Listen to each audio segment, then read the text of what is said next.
Hello, friend. How are you today? Welcome to Coffee Chat with Angie. I'm so glad that you are here. I'm actually having coffee today instead of tea or water. It is not a Christmas coffee either. It is pecan cinnamon ice cream, I believe it's called. So good. I love the pecan, hazelnut, those types of flavorings, that like roasted nut kind of flavoring, or chocolate. Chocolate is always good as well. So I thank you for joining me today. If you are joining live, please let me know that you are here live. If you are catching the replay, I would love to know. Comment #replay. I always love to see who is watching. So thank you for doing that. So today we are talking about white space and how it's not lazy, it's actually strategic. And this was a really hard one for me to learn several years back, because I used to think if I wasn't running around like a crazy person, like literally doing two things at the same time, like I had to be two places at once, and if I wasn't that busy, then I was not doing something right. But on the flip side of that, if I had 15 minutes of downtime, then I was lazy. And so I really struggled with that. And you know what, my friend, that is what society teaches us, is we need to be constantly busy, constantly moving. And let's not confuse being busy with being productive. It's not the same thing. Let me say that again. Being busy does not mean that you are being productive. So you can be just as productive with less on your plate. And I would challenge you to even say maybe more productive with less on your plate than you can be with a ton of things on your plate. So we're gonna talk about that today, because I know that if somebody would have come up to me 15 years ago and said, "Hey, how are you?" and I wasn't like, "Oh my gosh, I'm so busy," I would have felt like I was less than. But then I would get home at night and our son would want to play a game or spend time together for like 30 minutes. It wasn't like he was asking for the world in like 12 hours or something. Or maybe we wanted to do something on the weekend as a family. And I'm like, oh my gosh, I just have so much to do. And then I felt like I was failing as a parent. Like, what the heck? I don't even have time for my kids or my family. And so where do you go from here? I mean, on one hand, if you're not busy enough, society thinks you're failing. On the other side, if you don't have time for your kids, you feel you're failing. So what should one do? Let's talk about that today. My name is Angie, and I'm a personal strategy coach. I help driven working moms create rock solid systems at home, so dinner isn't a last minute scramble, kids' logistics aren't chaos, and self-care isn't an afterthought. So instead of guilt and exhaustion, you can finally feel present, energized, and in control of the life you are building, while also having time for yourself. So it is totally possible. I am living proof. First of all, when it comes to white space, I needed to learn that society was not always right. I mean, can you pull great ideas from people or a mass amount of people? 100%, absolutely. But does that mean that you need to follow what everyone else is doing? No, absolutely not. And I heard something, and I'm sure that you have heard this too, that when you stop caring what other people think, you will start moving forward. And I was like, I don't know that sits well with me, because truly, I don't want to stop caring what other people think. I'm human. I do care what other people think, right? So it's almost like asking me not to be human, and be more of a robot. And also, my personality is such that I do care what you think. I do care that whatever I am speaking about supports you. I do care that you get results, that you are living the life that you desire. I care about all of those things. And I know that if you are in my space, you are someone who cares about others as well. And so that's really asking you to not be you. And I don't want to do that. And so instead of saying, don't care what other people think, what I instead would ask you just to do is to not let that define you. Don't allow what other people think or what other people do define who you are and what you should do with your life. Can you care? Can you take their opinions into consideration? Absolutely, 100%. But don't let them define you. That is huge. All right, so let's talk about white space and how this can affect your day-to-day and make your craziness be not so crazy. First of all, what is white space? If you are not familiar with white space, let's first dive into a definition. And so I typed in Google, what is the definition of white space? Does anyone use the Webster Dictionary anymore? I mean, I know they have an app, but I went to Google. That's what I did. So this is what Google says. It says that this white space is space that is intentionally left unmarked or without content, like an area between words, lines, paragraphs. White space is a crucial design element used to enhance readability, improve visual hierarchy, and create balance and uncluttered design. Now, clearly, they're talking about a piece of paper, like maybe a term paper or maybe, some kind of a graphic or something. You want some white space to draw people's attention to it, right?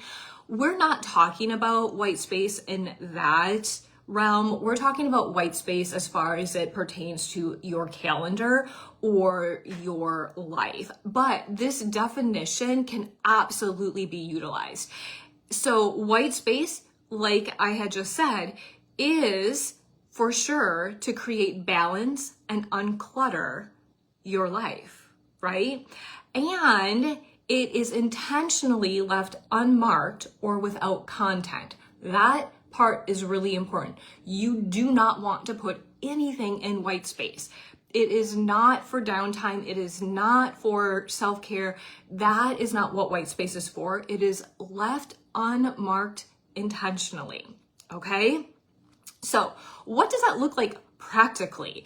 And there are a couple different ways you can utilize this. Now, there's one way that I personally utilize white space, but I am not you and you are not me. And so I'm going to give you a couple ideas and you can utilize one of those ideas, or maybe you think of something outside of that works really great for you. Run with it. So one of the ways you can utilize white space is to block off a certain time every single day. And this would be for somebody that just needs that consistency all of the time. So it might be from 12 to 1 every single day. You are not putting anything in your calendar, literally nothing from 12 to 1, or pick your time. Obviously it doesn't have to be 12 to 1. So a certain time throughout the day. It doesn't have to be an hour. It can be half an hour. It can be 2 hours, but that is something that you can flex. That's an idea. The other thing, it could be that you just take one time a week and it's a bulk chunk of time. I wouldn't say one time a week you're going to do 30 minutes. That is not going to give you enough white space at all. But if you're doing it once a week, maybe you take a chunk of time, say on a Saturday from 10 until 2, and you take that chunk of time and you intentionally do not put anything into that white space. You could certainly do that. Or the way that I do it that I have found works best for me, because I tried those other ways and I didn't care for them. I liked the concept, but not how it played out in my life. So what I do is I actually buffer white space into everything that I schedule throughout the day. And so if I am going grocery shopping and I mark off 2 hours for grocery shopping, I will intentionally mark off 2.5, maybe even 3 hours to grocery shop. Or maybe I'm making dinner, and every night that I make dinner, I'm like, you know what, it takes me an average an hour to make dinner, but I intentionally put an hour and a half because I have an extra half hour of buffer time. And so that buffer time throughout, or that white space throughout the day, is going to add up. So maybe I have like 2 hours of white space by the time I add up all like the little bits of buffer time that I get throughout the day. that will equal my white space for the day. So those are a couple ideas in order to figure out when you want to have some white space. Now, like I said earlier, white space is intentionally left blank. You do not want to put anything in there. So from 12 to 1, that's not going to be your lunch hour. That's not going to be the time that you take a walk outside. That's not going to be the time that you take a nap or you do X, Y, and Z. All of those things are extremely important, and I do want you to do them every single week, every single day, whatever you feel you need to do. However, that is not white space. I want you to schedule that like an appointment in your calendar. Give yourself time for those things. White space is absolutely blank. So why would you do that? Why would you want white space? Have you ever, hear me out here, because it happened to me, so I hope it happened to you. Have you ever gone through your day or your week and you're like not connecting the dots? So I remember when my son was younger, he's 17 now, but when he was younger, I remember saying to him, oh, remember you have so-and-so's birthday party on Saturday, and it was Wednesday. And he's like, what are we gonna do for a gift? And I was like, oh, shoot, a gift. Totally forgot that. Like, I knew the birthday party was coming up, clearly, because I just told him, but I was not connecting the dots and being like, we should really get a gift. Yeah, okay. So that would be what white space is for. Something that you forgot that has to be done that you completely spaced. Or maybe it's something that you didn't even know was gonna pop up in your day. Maybe you're going grocery shopping and you have your time marked off for that, but you run into a friend that you haven't seen in a while and you sit and you talk for 20 minutes instead of being like, oh my gosh, no, I'm 20 minutes behind and like everything is crazy and I don't know how I'm gonna fit the rest of my day in. It's all good because you had built in white space, and it probably didn't happen from 12 to 1, but you have that time either the next day that you can pull from. Whatever was going to take that 20 minutes to do today, you can push till tomorrow in your white space or part of your day, and then that white space will fill that up. But you have that flexibility to be able to use that white space. All right. So that's what that practically looks like. Now, the other thing is white space mentally. What the heck is that? So when you are looking at your calendar, this mental white space, I feel, is where most people get stuck, because most people will know, hey, I work from 9 to 5 and then I have to take my son to soccer on Tuesday and Thursday and I have a doctor appointment on this day at this time. They will put that in some kind of calendar, their phone, a written calendar, somehow it'll be written down and they'll be able to kind of visualize where they have their day full. Where people come into struggles is where they are asked to do something and they look at their physical calendar and they're like, okay, yeah, I don't have an appointment, I don't have anything going on, yeah, I can totally do that. And then they get to that day and they are like totally exhausted. They don't have like the bandwidth to physically do that. And they're just like, I shouldn't have said yes to this, because they didn't have the capacity. And so that's what I call that mental scheduling, or however you want to say it, is the capacity. Do you have capacity for it? Do you have time in your schedule? Perhaps, because there's nothing like actually planned. There's nothing written there. So if you literally gave your schedule to somebody else, they'd be like, oh yeah, you could fit it in right here. But do you have the capacity for it? That's like a whole different ballgame, right? Because that may be you don't. Like, you are stressed to the max, you just need some downtime, and you don't have the capacity to fit that into your schedule. So how do you know if you're going to have capacity or not before you actually get to that time? Because we know that when we get to, say, Friday night and we told this person we would meet them for dinner or whatever, and you're like, I really wish I wouldn't have said that because I don't even want to go. You don't really know that you don't have the capacity until you get to that time frame sometimes. So how do you juggle that? One way is to go ahead and schedule your everyday mundane things like making dinner, doing the laundry, doing the dishes. If you need to give the dog a bath, put it in your schedule. Whatever it is that is typically mundane, put it in your schedule. Give it a time slot. Now, do you have to hold to that time slot? 100% no. But what this is going to do is it's going to show you how much time you have throughout your day in order to know if you are going to have the capacity to add something else in. So I had done this many years ago. I would have one day off a week from work. And I would be like, oh, on my day off, I'm going to do this and I'm going to do this. And so I would have a list of like 10 things I was going to do on my day off because it was my day off. So I would certainly be able to accomplish it. And I wasn't able to accomplish but 3 things. And I'm like, what the heck is wrong with me? And it was because literally after I put them in a schedule and like gave them a time slot, I was like, there's not even enough hours in a day to accomplish all of those things. Like nobody would be able to accomplish that. And I didn't have the capacity because like I literally didn't have the hours in the day. So that is going to allow you to see if you actually even have the time to fit all of those things in, and then allow you to see if you have capacity beyond that, or if that after you put everything in like dishes, are you running like literally from one thing to the next. So put it in as an actual appointment, but change it. If you have the dog bath on Saturday morning and you want to do something Saturday morning that pops in that you have capacity for, you can just do the dog bath Saturday afternoon perhaps. So adjust it as you need to, but it does give you flexibility even though it looks like you have an appointment. It just allows you to know your capacity a little bit more.